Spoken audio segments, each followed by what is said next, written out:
They were comforting, indulgent, and always made to impress.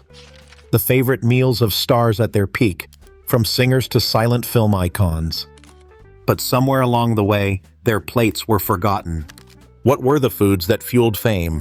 And why have we let them slip away? The king of USO tours and television specials, Bob Hope had a food favorite that matched his all-American appeal: chicken pot pie. He loved its flaky crust, creamy filling, and the nostalgic blend of vegetables and roasted chicken. Whether backstage or at home in Toluca Lake, Bob frequently requested the dish, especially before live performances. He said it gave him fuel and focus.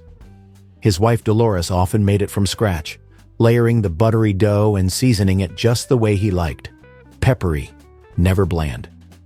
During his many world travels, Bob would still compare meals to that signature pie from home. "Not bad," he'd joke after a gourmet dinner, "but it's no chicken pot pie." The dish wasn't fancy, but it was hearty and reassuring, just like his humor. In a career built on making others feel at ease, it makes sense his go-to meal did the same.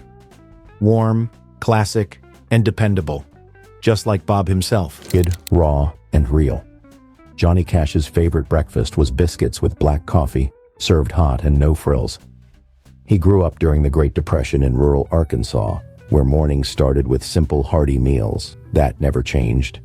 Even during tours, he'd ask for flaky biscuits, no gravy, a side of jam or honey, and a big mug of black coffee. No cream, no sugar. It wasn't about indulgence, it was about familiarity.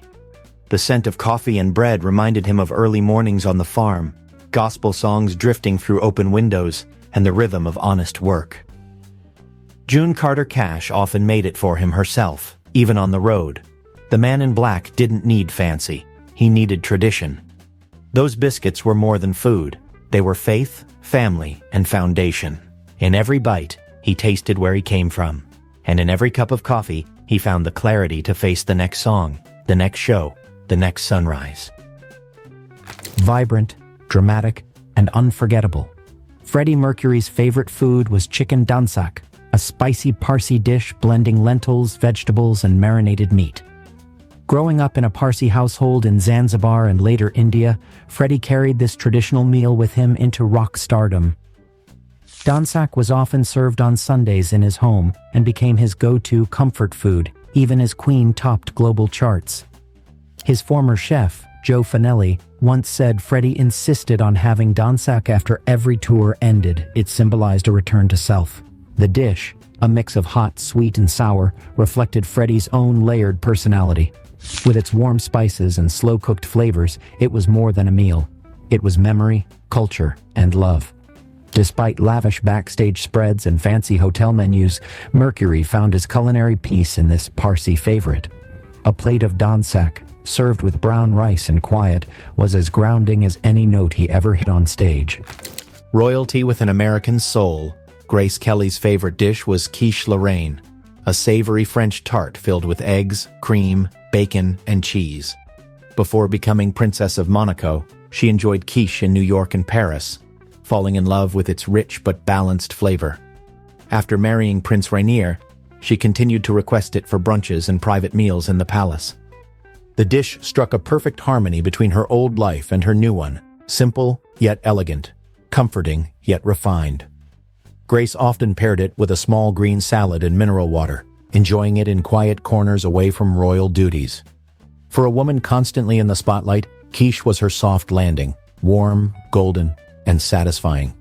Today, it's easy to picture her, gloved hands removed, crown off, savoring a bite of buttery crust and creamy filling. In that moment, she wasn't a movie star or a monarch. She was just Grace with a fork and a smile. When it came to food, Frank Sinatra didn't settle. He savored. And nothing hit the spot for old Blue Eyes quite like veal milanese, a crispy breaded cutlet topped with lemon wedges and served with arugula or pasta.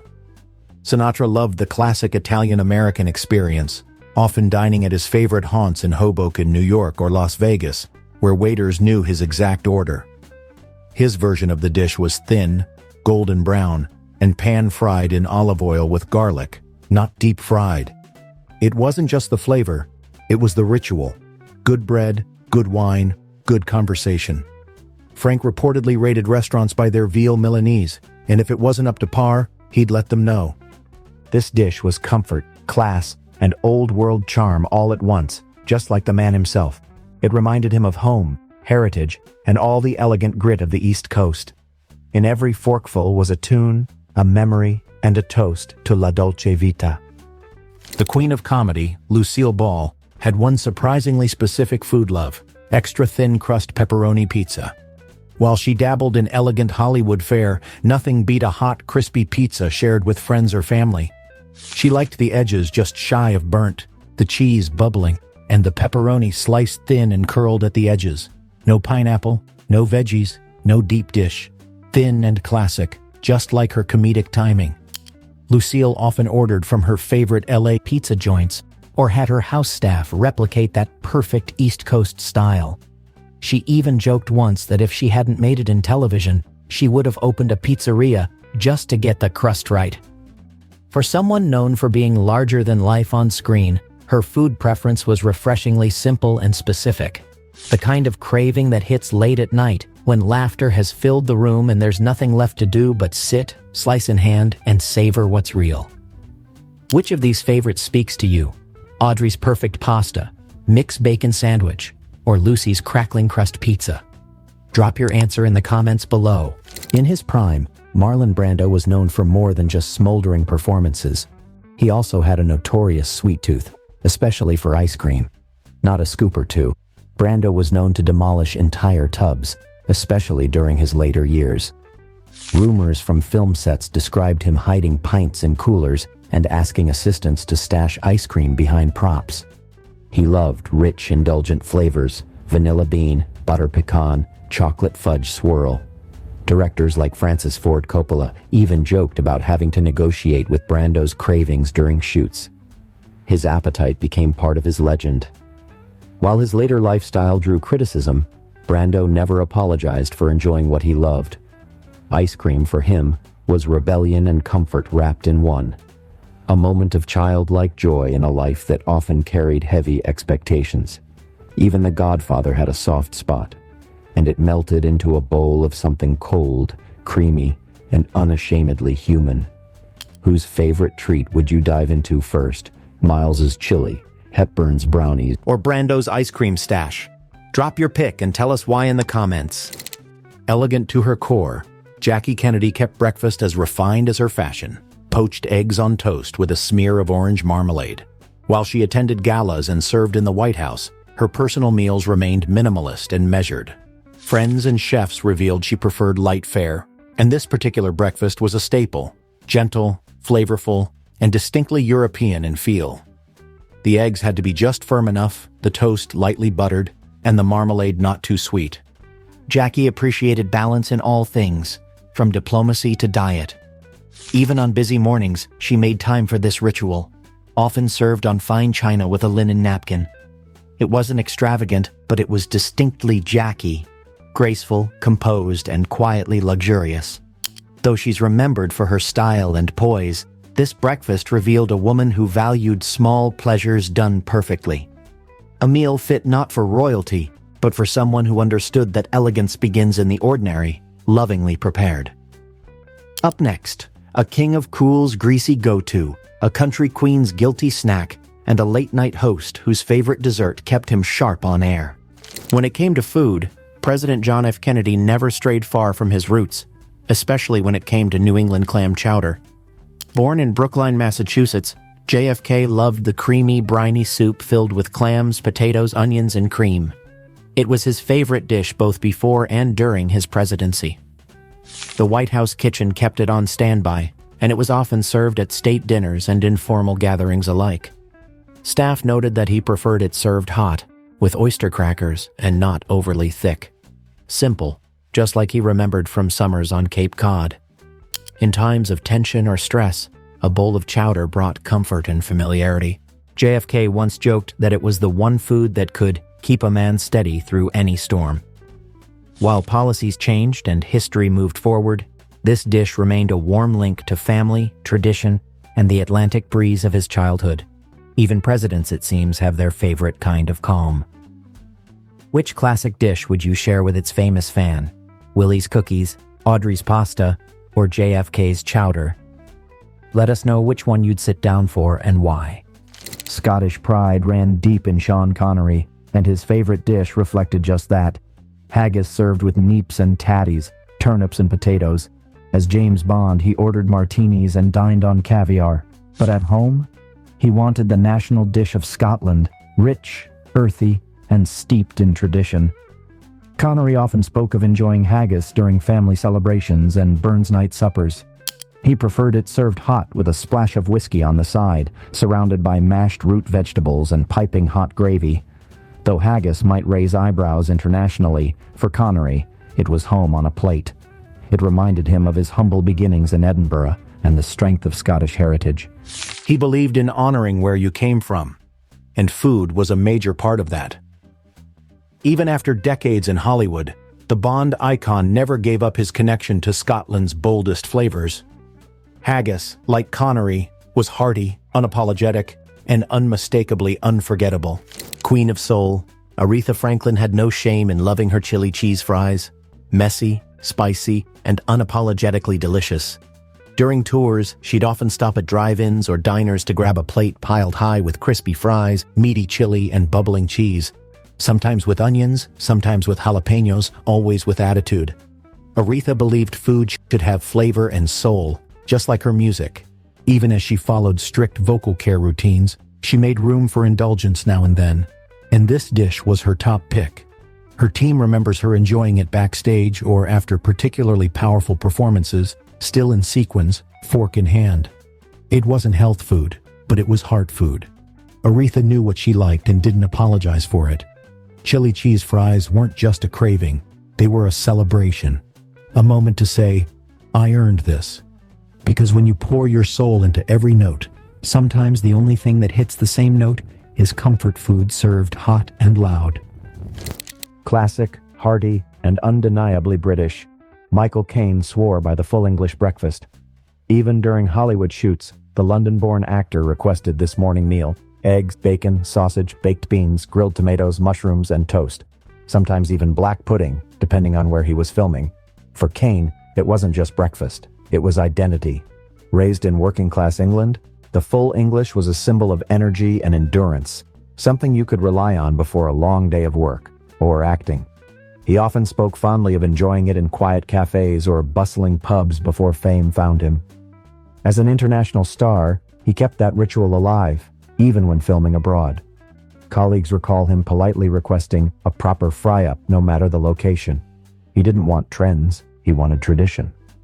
The full English wasn't fancy, but it was his flag on a plate, bold, grounded, and unmistakably British. Just like the man who never forgot where he came from. Even among silver screen royalty, Katharine Hepburn's brownies earned legendary status. Rich, fudgy, and made with pantry staples, they were famously unfussy, just like Hepburn herself.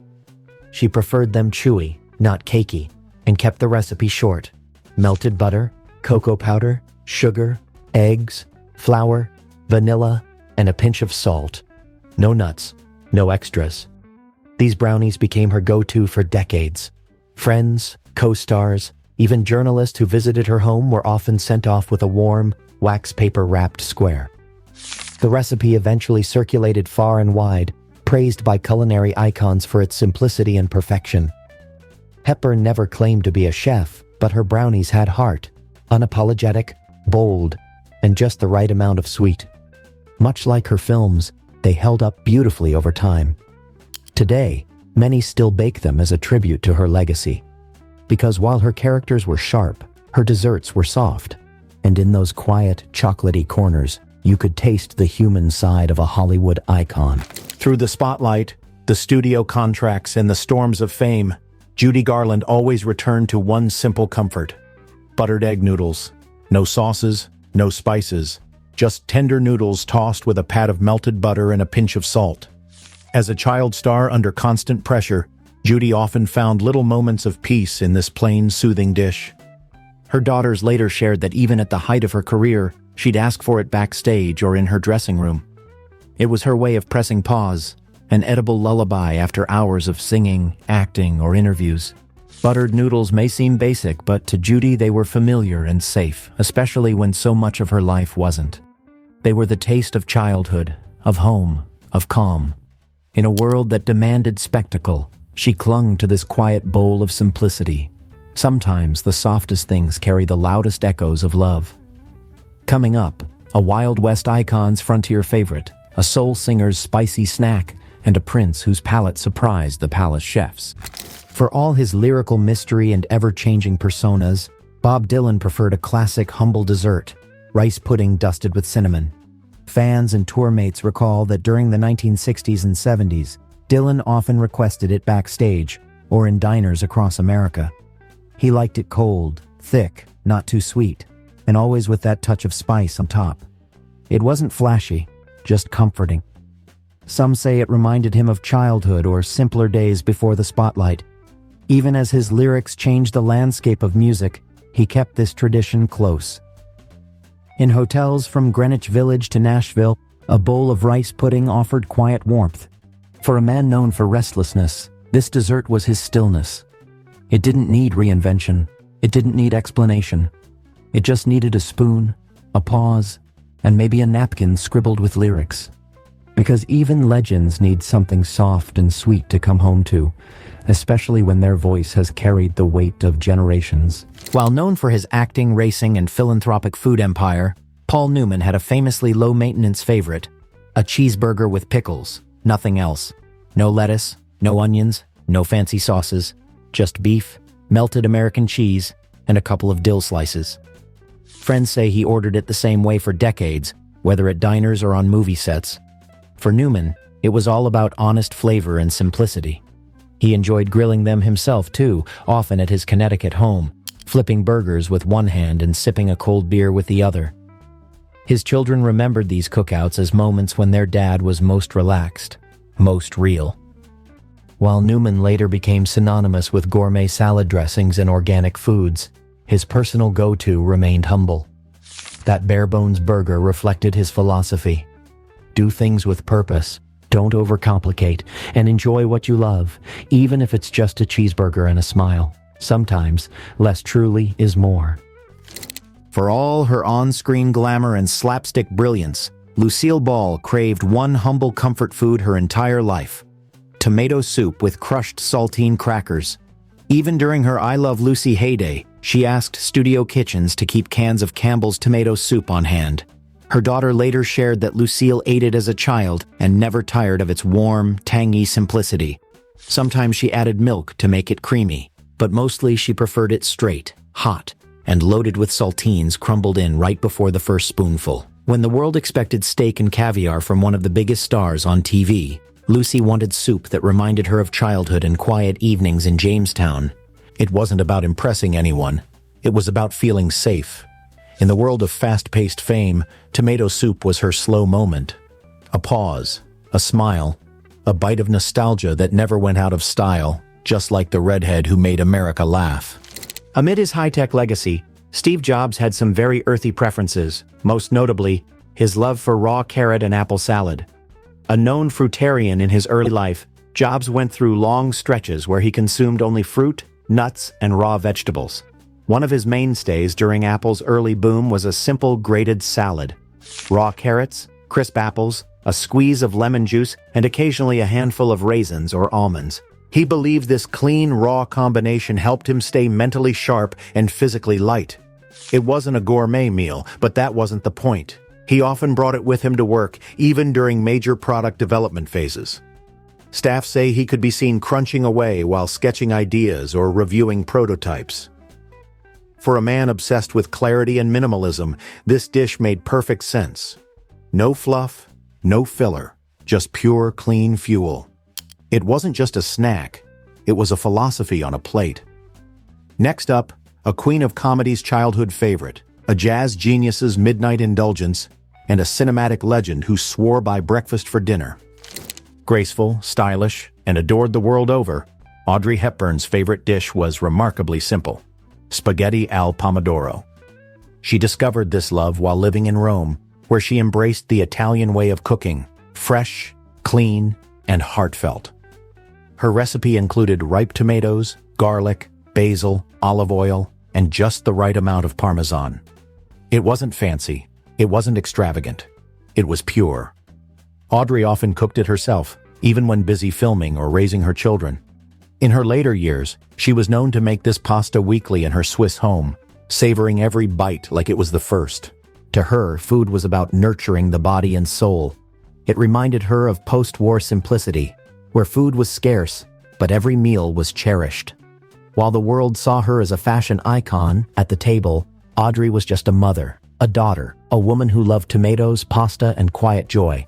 Bold on stage and surprisingly simple at lunch, Barbra Streisand swore by egg salad on rye. She didn't care for trends or dainty cafe meals. What she wanted? A solid sandwich, thick rye bread, slightly toasted, with egg salad that was creamy, a little tangy, and heavy on mustard. No lettuce, no tomato, no frills. She often made it herself and liked to pair it with a cold glass of milk or a dill pickle on the side. Even while recording albums or rehearsing for Broadway, she'd pause everything for her favorite sandwich. Her team recalls she'd share it generously, if it was made right. For someone known for vocal precision and dramatic glamour, her go-to meal was comfortingly ordinary. But that's what made it perfect. Egg salad on rye grounded her. It reminded her of Brooklyn diners, of childhood, of simplicity amid spotlight chaos. A true diva's lunch, not extravagant, just exact. Perfectly her. You might expect a rock star like Mick Jagger to favor champagne and oysters, but no. His favorite post-show snack? A crispy bacon sandwich. British to his core, Mick liked his sandwiches with white bread, a generous layer of smoky back bacon, and a touch of HP sauce. On tour, his team often had to scout out local butchers to get it just right.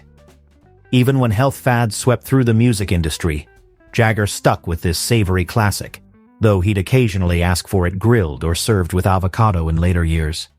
To him, the bacon sandwich was comfort food, warm, salty, satisfying, and nostalgic. It reminded him of his London roots and hungry early years with the Stones. He'd eat it with a grin, shoes off, sweat still fresh from the stage. Before she was Princess Grace of Monaco, Grace Kelly was a Hollywood star with a European soul and a love for crepe Suzette. This delicate French dessert featured paper-thin crepes flambéed tableside in orange liqueur and butter, a fitting indulgence for someone who personified grace and refinement. She often ordered it at elegant hotels in Paris and Monaco, always appreciating the theatrical flair of the flames licking the pan. At royal functions, palace chefs perfected the dish to match her tastes: subtle sweetness, fine zest, and a balanced liqueur that didn't overpower. Friends recall her smile when the crepes arrived, quiet joy, never showy. The dish, like Grace, was elegant, carefully composed, and unforgettable. Even in her final years, crepes Suzette remained a favorite indulgence, savored slowly with afternoon tea or following a formal dinner. It wasn't just dessert, it was ceremony, artistry, and a whisper of Parisian elegance, fit for a screen siren turned royalty. Next up, a soulful singer's love for pancakes, a boxer's post-fight craving, and an actress whose comfort came in layers, literally. Mysterious, reclusive, and elegant, Greta Garbo kept her diet as simple as her life became after fame: vegetable soup with rye bread. After retiring from film in her 30s, Garbo lived quietly in New York City, taking long walks, reading, and keeping to herself. But she had one near-daily ritual: sipping warm vegetable soup made with leeks, carrots, potatoes, and herbs, often paired with dense slices of Scandinavian rye.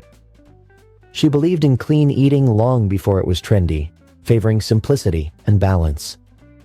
Locals sometimes spotted her eating alone at quiet cafes, her soup steaming in front of her, a scarf loosely tied at her neck. To Garbo, food wasn't for display. It was for comfort, health, and solitude. Gruff, no nonsense, and unapologetically American. Clint Eastwood's favorite meal mirrored his on-screen persona: chili con carne. Loaded with ground beef, kidney beans, tomatoes, and a healthy dose of heat, it was a dish he requested often while directing or acting. Eastwood, ever the minimalist, liked his chili straight: no sugar, no fancy toppings, just spice, meat, and muscle. He often made it himself in bulk, storing leftovers for long days on set. Cast and crew joked that if you could handle Clint's chili, you earned his respect. He credited the hearty stew with helping him stay energized through long filming schedules, especially during his westerns and action roles. It was also a nod to his California upbringing and love of bold southwestern flavors.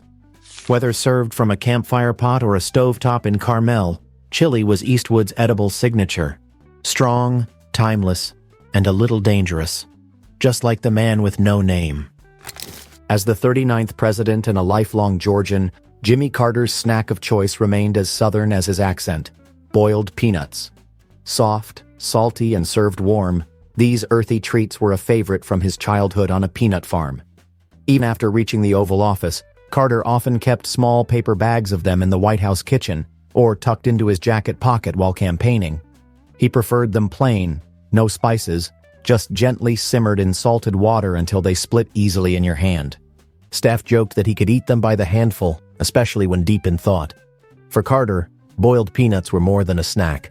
They were a symbol of roots, resilience, and the land that raised him.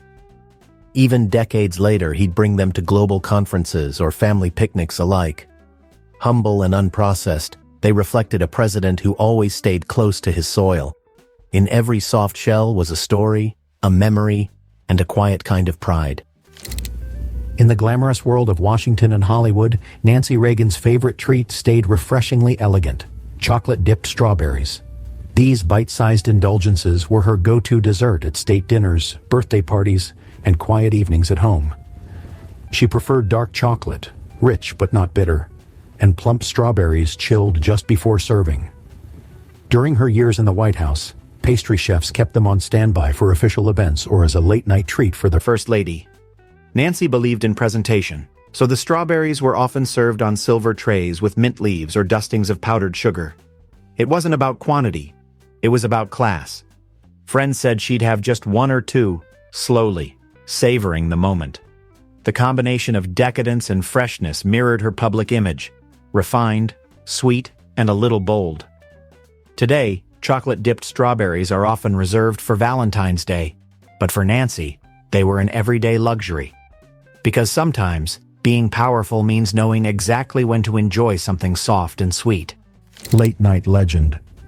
Johnny Carson had a surprising sweet tooth for a refined treat: chocolate-dipped orange peels. While millions laughed along to his monologues, Johnny often ended his own nights with this bittersweet delicacy. Staff at NBC and longtime friends remembered bowls of these candies in his dressing room: zesty citrus rinds candied until tender, then dipped in dark chocolate.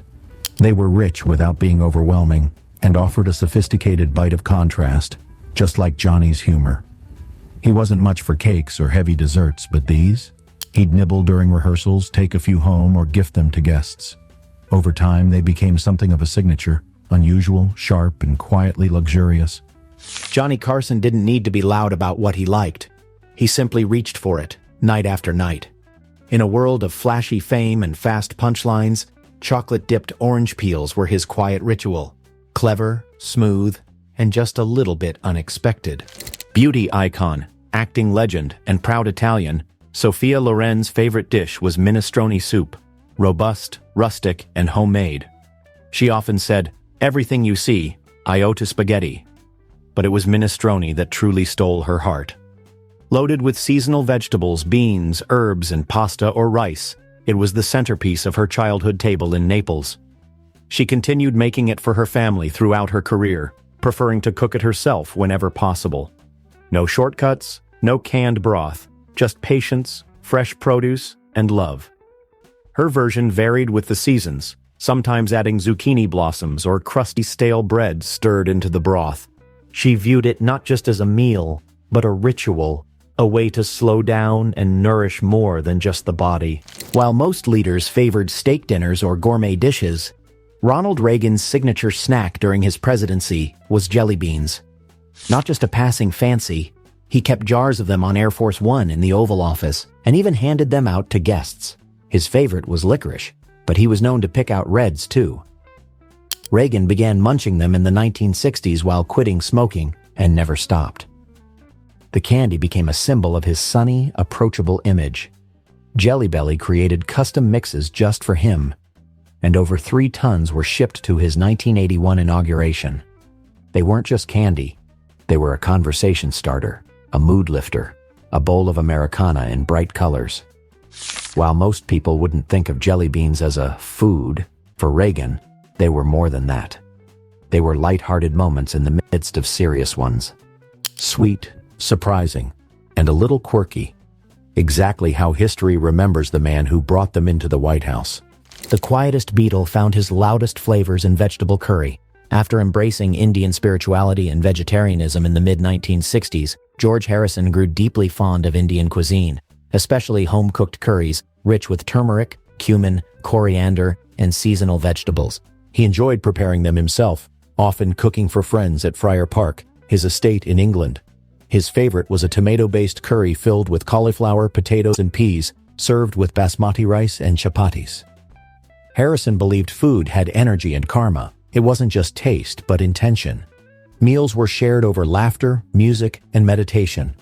While others chased fame and fine dining, George preferred the warmth of a hand-stirred pot and the company of thoughtful conversation. His curries weren't Michelin-starred, but they were full of depth, just like his music.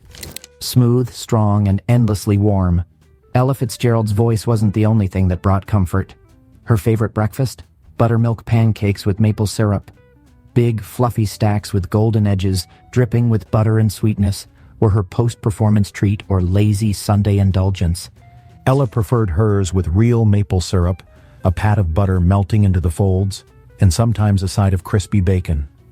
Tour chefs knew this was her go-to meal after a long night on stage, when adrenaline dropped and comfort food called. She said pancakes reminded her of childhood mornings in Virginia, full of music, mischief, and motherly love. Fans may have swooned over her vocals, but her heart stayed grounded in kitchen tables and simple joys. Her pancakes were more than breakfast. They were soft, soulful hugs on a plate. Whether in jazz clubs or five-star hotels, Ella never lost her appetite for sweetness, because every note, like every pancake, was better when made with love. Despite a lifetime spent on the road and under stage lights, Willie Nelson has always had a simple sweet tooth, especially for chocolate chip cookies. Fresh, chewy, and sometimes homemade by friends or family, these cookies were his treat of choice, whether recording, Relaxing, or rolling through Texas in his tour bus. Nelson's crew used to joke that cookies were his pre-show calm-down ritual. One cookie, one joint, and he was stage-ready. Unlike gourmet desserts or layered cakes, chocolate chip cookies offered comfort and consistency, something he valued in a whirlwind life. Willie once said he liked them soft in the center, warm from the oven, and served with a glass of milk, just like his childhood days. While his music pushed boundaries, his dessert stayed classic. Every bite reminded him of home, heart, and a slower rhythm of life. They weren't fancy, but they were familiar, like the voice of a trusted friend on a dusty road. Jazz legend Miles Davis loved his food like his music, bold, layered, and full of heat. His favorite? A homemade chili that packed a serious punch. Known for being fiercely private and fiercely particular, Miles often cooked for himself and close friends, especially during his quieter years. His chili included ground beef, kidney beans, diced tomatoes, hot peppers, onions, and a touch of coffee for depth. It wasn't refined, but it had soul. Musicians who jammed with him say the pot was always simmering when you visited, and you didn't dare complain about the spice. He'd ladle it out with cornbread and say, "This'll wake you up." It was more than a meal. It was mood, atmosphere, rhythm. Just like his trumpet lines, Miles's chili reflected his life. Intense, creative, sometimes overwhelming, but unforgettable. Every bite was a note. Every bowl a jam session. And if you were lucky enough to try it, you tasted a little of the man behind the music. Iconic and endlessly imitated, Marilyn Monroe had a famously sweet tooth, especially for a hot fudge sundae piled high with whipped cream and cherries. Despite her carefully crafted Hollywood image and intense diets, Marilyn often indulged in classic American desserts, and sundaes were at the top of her list. She'd order them during late-night outings, or request them at home with extra fudge and just a little vanilla ice cream. She never liked it too cold. Friends said she enjoyed eating them slowly, as if trying to freeze time itself. It was a rare moment when she could be playful and childlike, away from cameras and chaos. In a world obsessed with her curves and charisma, this dessert let her be soft and silly. A cherry-topped sundae may seem ordinary, but for Marilyn, it was a small rebellion. Sweet, rich, and unforgettable. Just like her, because behind every icon is someone who still smiles over a melting scoop of joy. The man who gave us What a Wonderful World found his own slice of wonderful in a humble dish, red beans and rice. Born in New Orleans, Louis Armstrong grew up on this Creole staple, slow-cooked red beans, smoky sausage, and plenty of seasoning served over fluffy rice. He loved it so much he signed letters with "Red beans and ricely yours." Even as his fame soared, he'd ask hotel chefs around the world to recreate it or pack ingredients in his luggage. For Satchmo, this meal wasn't just food. It was memory, identity, And rhythm in a bowl. It was how he stayed connected to his roots, no matter how far from Louisiana he roamed. Friends say he'd hum to himself while stirring the pot, smiling at the steam. It was food that warmed the belly and the soul, deep, rich, and full of soul. Just like his music, every note he played had spice. And so did his favorite dish. Elegant and deeply human, Princess Diana adored traditional British desserts, especially bread and butter pudding. This warm, custard-soaked dish made from layers of sliced bread, dried fruit, cream, and eggs was her ultimate comfort food, especially during her early royal years. While dining options at Kensington Palace were endless, Diana preferred this humble dessert, rich, golden, and finished with a dusting of sugar on top. Palace chefs noted she would request it regularly, often paired with a simple vanilla sauce or eaten alone with a cup of tea. It wasn't about indulgence, it was about warmth, nostalgia, and a taste of childhood simplicity. Even after her divorce, Diana was known to prepare a version of it herself when cooking for Prince William and Harry. The recipe lives on in British kitchens and hearts. For someone who carried immense public pressure, this cozy pudding offered quiet joy. In a life full of headlines, it was her private spoonful of peace. Even at the height of Beatlemania, Paul McCartney kept his comfort food simple: mashed potatoes with onion gravy. Before he was a rock legend, he was just a Liverpool lad raised on classic English fare. Mashed potatoes, creamy, buttery, fluffy, reminded him of home, especially when served with slow-cooked onion gravy, rich in flavor and memories. Paul has shared that it was one of the first dishes he learned to make for himself after his mother passed away. It became a source of comfort during tours and long recording nights. Even after becoming a vegetarian, he adapted the recipe to fit his lifestyle, making plant-based versions that still captured the essence of his childhood kitchen.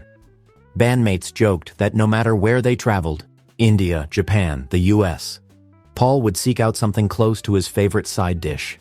It wasn't glamorous, but for him it was grounding. Just like a good melody, it was warm, honest, and stuck with you forever. Zany, brilliant, and beloved, Robin Williams' go-to comfort food was unexpectedly simple: a big bowl of frosted flakes. Despite his explosive energy on screen, Robin found peace in the ordinary, and cold cereal gave him a sense of stability in a fast-moving world. He reportedly enjoyed it late at night after gigs or early in the morning during filming. No fancy toppings, just milk, flakes, and that sugary crunch. It was his edible nostalgia, connecting him back to childhood mornings and a sense of structure amidst his spontaneous genius. Robin once joked that cereal kept him grounded, like a sugary little therapist in a bowl.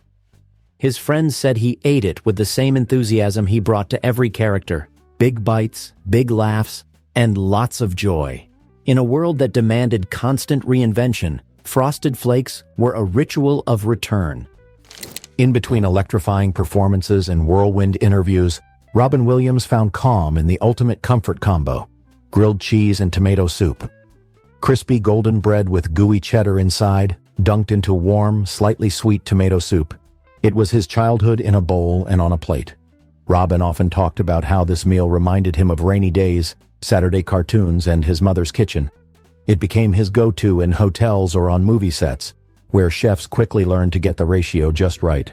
Crunchy outside, melty inside, soup never too thin. For a man whose mind moved a mile a minute, this meal brought him stillness. It wasn't about calories or gourmet status. It was about joy, safety, and a full-body sigh after a long day of making others laugh. Grilled cheese and tomato soup was Robin's edible exhale, simple, nostalgic, and deeply human, just like the man who never stopped giving us reasons to smile. He unraveled the secrets of the universe, but when it came to breakfast, Albert Einstein liked to keep things astonishingly simple. Soft-boiled eggs with toast soldiers, Served in a small egg cup with slender slices of toasted bread, this modest dish was a morning ritual he rarely strayed from. He preferred his eggs slightly runny, seasoned with a pinch of salt, and eaten slowly while reading or thinking quietly. During his Princeton years, Einstein often asked staff to prepare this exact breakfast, enjoying the routine and calm it offered before a day of mental fireworks. For a man whose thoughts changed time itself, this simple act grounded him. It reminded him that not everything brilliant needs to be complicated. Some of the best things in life, like ideas, like eggs, work best when they're allowed to unfold naturally. The toast may have been soft. graceful and timeless, Audrey Hepburn's favorite dish was as elegant as she was: spaghetti al pomodoro. Despite her European upbringing and glamorous Hollywood life, Audrey remained devoted to this simple Italian meal: thin spaghetti tossed in a light tomato sauce with garlic, olive oil, basil, and a dusting of Parmesan. It wasn't just a comfort food, it was a ritual. She often cooked it herself, even at the height of her fame, and continued to enjoy it during her humanitarian work later in life. In interviews, she credited the dish with grounding her, reminding her of peaceful moments in Rome and home-cooked dinners with her sons. Audrey believed in beauty through simplicity, and her food philosophy echoed her fashion: timeless, uncluttered, and full of love. Spaghetti al pomodoro wasn't just a meal. It was her way of keeping joy and balance on the plate. In a world that idolized her perfection, this dish showed her heart: warm, approachable, and forever real. While Elizabeth Taylor dazzled the world with diamonds and dramatic roles, her true comfort came from a hearty bowl of chicken and dumplings. Despite her glamorous image, Liz craved this humble southern dish: fluffy dumplings nestled in a thick broth with tender chicken. It reminded her of home, warmth, and simpler times away from the cameras. She reportedly requested it often from her personal chefs, and even while filming on location, she'd seek out restaurants that could do it justice. Friends say she'd close her eyes during the first bite, savoring the nostalgia as much as the flavor. This dish, rich with herbs and slow-cooked goodness, grounded her during her whirlwind life of fame, romance, and reinvention. Chicken and dumplings wasn't just food for Elizabeth. It was a pause, a memory, and a piece of her heart on a spoon. For a woman known for excess, this dish proved her most lasting cravings were as down-to-earth as anyone's. With access to the world's finest foods, Oprah Winfrey still chooses one dish above most: truffle mac and cheese. Creamy, decadent, and just slightly earthy from black truffle oil, it's a blend of comfort and luxury, just like Oprah herself. During her talk show years and beyond, she frequently mentioned mac and cheese as her ultimate guilty pleasure, but leave it to Oprah to elevate the dish. Her version includes sharp cheddar, Gruyere, a hint of nutmeg, and a whisper of truffle essence, baked until golden. She's been known to serve it at holiday parties and special events where guests line up for seconds. It's warm, rich, and nostalgic, yet sophisticated enough for fine dining. Oprah has said it reminds her of her grandmother's cooking, reimagined through the lens of everything she's learned along the way. It's food for the soul, but dressed up for success, just like her life story, rooted in struggle, flavored with triumph. Would you rather share Dolly's cornbread, Ali's pie, or Oprah's truffle mac? Which soulful dish speaks to your roots or dreams? Let us know in the comments. Known for her grace and poise, Jackie Onassis had a soft spot for a surprisingly bold dessert: baked Alaska. This show-stopping treat, cake topped with ice cream and encased in toasted meringue, was her favorite at state dinners and elegant events. It wasn't just the taste, but the drama of its presentation. Torched to perfection, soft inside, with crisp caramelized peaks. Jackie appreciated the beauty in small details, and baked Alaska offered layers of surprise and delight. White House chefs noted how she'd specifically request it for guests who had never seen it before. At home, she occasionally indulged in a simplified version, but it always had to be served cold, with perfectly browned meringue. For a woman who lived much of her life in the public eye, desserts were a private joy, and this one represented celebration, elegance, and a little magic. Like Jackie herself, baked Alaska was timeless, carefully crafted, and left a lasting impression long after the last bite. Before capes and cameras, Christopher Reeve was a college student who lived off peanut butter and banana sandwiches. Even after becoming Superman, this humble combo stayed a go-to. He liked the bananas ripe but not mushy, the bread soft, and the peanut butter chunky. No jelly, no toasting, just pure nostalgic fuel. Reeve once said it was the perfect food, balanced, affordable, and filling without weighing you down. He ate it backstage during long rehearsals and even brought it to interviews. After his accident, his diet changed, but friends noted how often he talked about those simple sandwiches, missing the freedom of making and enjoying one without help. The sandwich wasn't just sustenance, it was a connection to his earlier life, his strength, and his sense of independence. For a man known for playing the strongest hero of all, his favorite food was soft, sweet, and human. Just like the real hero he truly was. Sweet, classic, and unmistakably Southern, Dolly Parton's all-time favorite dessert is banana pudding layered with vanilla wafers. Her mama made it for Sunday suppers, potlucks, and holidays, and Dolly never forgot the warmth it brought to the table. The pudding had to be homemade, not instant, with sliced bananas, fluffy whipped topping, and rows of crisp wafers softened just enough to melt in your mouth. Dolly has said in interviews that she doesn't need fancy sweets, just a scoop of banana pudding, and she's happy. She's even known to bring it to cast parties or send it as a gift to friends. For Dolly, the dish isn't just about flavor, it's memory, home, and love served cold. It's a reminder that comfort doesn't come from cost, it comes from care. Like a great country song, banana pudding hits the heart and the taste buds. And when the queen of country has a craving, it usually comes with a dollop of vanilla joy on top. Eclectic, mysterious, and wildly original, Prince had a food combination that left many scratching their heads: plain spaghetti and a tall glass of orange juice. According to his chefs and close collaborators, the purple icon preferred his pasta with no sauce, just noodles, maybe a sprinkle of Parmesan, and washed it down with orange juice. It wasn't for everyone, but it was unmistakably Prince. He liked the brightness of the juice against the carb-heavy meal, claiming it helped him feel sharp before performances.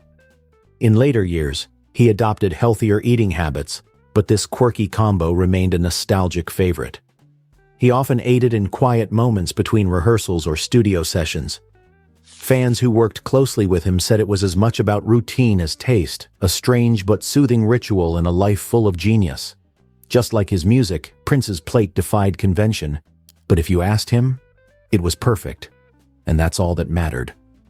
Would you take Clint's chili, Judy's noodles, or Prince's unique pasta combo?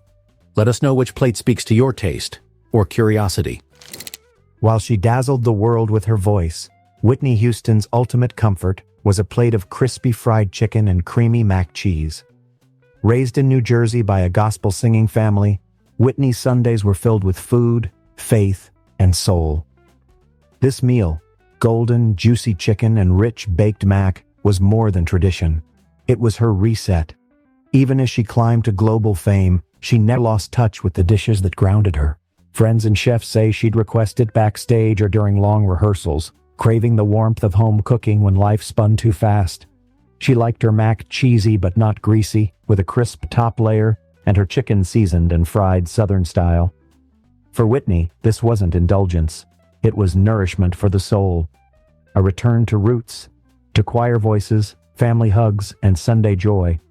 Rebel icon James Dean had a nostalgic favorite straight from his Indiana roots: apple pie served with a slice of sharp cheddar cheese. It might sound unusual today, but this combination was a Midwestern staple, a mix of warm sweetness and salty tang that Dean adored. He often spoke of his aunt's homemade pies, baked in cast iron with cinnamon-rich filling and flaky golden crusts. Topped with cheese instead of whipped cream, it became a flavor he craved even during his brief but blazing Hollywood career. Dean reportedly requested it on set whenever filming allowed, and he wasn't shy about pairing it with black coffee and silence. It wasn't showy, it was sincere, just like Dean himself. Apple pie with cheddar wasn't just a snack, it was a tether to home, a moment of calm between the chaos of rising fame. Even today, the dish speaks of contrasts, sweet and sharp, soft and strong, just like the man behind the legend.